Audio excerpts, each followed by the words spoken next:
Location. Presenter Kirstie Allsopp hit back at Piers Morgan on Twitter yesterday after the journalist described her comments about wannabe first-time house buyers as stupid and woefully privileged. This dispute comes after Kirstie told the Sunday Times about buying her first house with family help at the age of 21, admitting she feels enraged when young people say they can't afford property. Kirstie, 50, tweeted out a number of statements claiming her words had been misconstrued and took the opportunity to defend herself against Piers in view of her 425,900 followers. Piers Morgan is a repulsive bully who would attach himself to any passing bandwagon, she wrote. Kirstie has already received plenty of backlash following her claims that young people would be able to afford to buy houses if they moved somewhere cheaper and gave up Netflix and a gym. Piers, 56, took to Twitter yesterday afternoon to blast Kirstie for her argument in front of his 7.9 million followers.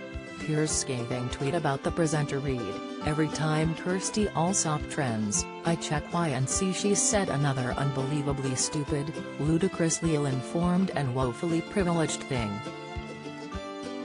Then I wait for her to respond to the entirely justified outrage by throwing her toys out of the pram and quitting Twitter again." Piers' tweet received a mixed reaction from his followers, as did Kirstie's rebuttal.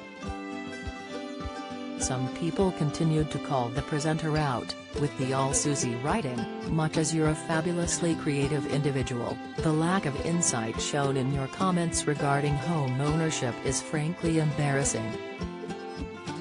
At the time when you purchased your first property with the economic help of your parents, the average home was $51K.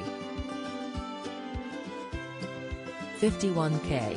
Crisp added, "Then don't start the bandwagon by saying daft things."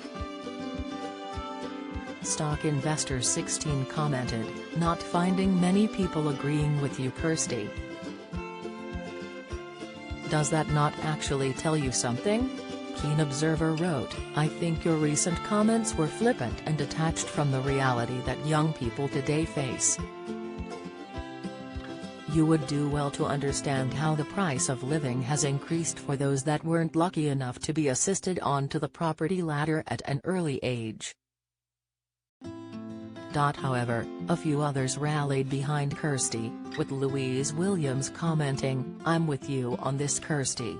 When we bought our first home there were no such things as Netflix and coffee bars on every street.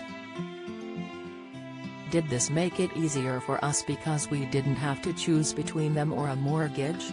No. We still had to make many sacrifices." Christine Price seemed to acknowledge both sides, writing in response to Kirstie's tweet, "I agree with that, but about the only thing you've said I do agree with. When you decide to live in the real world, realize things aren't as easy for others as it's been for you. That you are not better than anyone else. People may not give you any grief." Sick. The debate comes after Kirstie told the publication, "When I bought my first property, going abroad, the EasyJet, coffee, gym, Netflix lifestyle didn't exist. I used to walk to work with a sandwich. And on payday I'd go for a pizza, and to a movie, and buy a lipstick. Interest rates were 15%, I was earning £11,500 a year. I don't want to belittle those people who can't do it," the presenter continued, "but there are loads of people who can do it and don't. It is hard. We've fallen into the trap of saying it's impossible for everybody. It's about where you can buy, not if you can buy. There is an issue around the desire to make those sacrifices. I'm up in Nottingham right now and there's a nice 3-bedroom home with a long garden on for £320,000. I get enraged when people say they can't afford to buy. They can.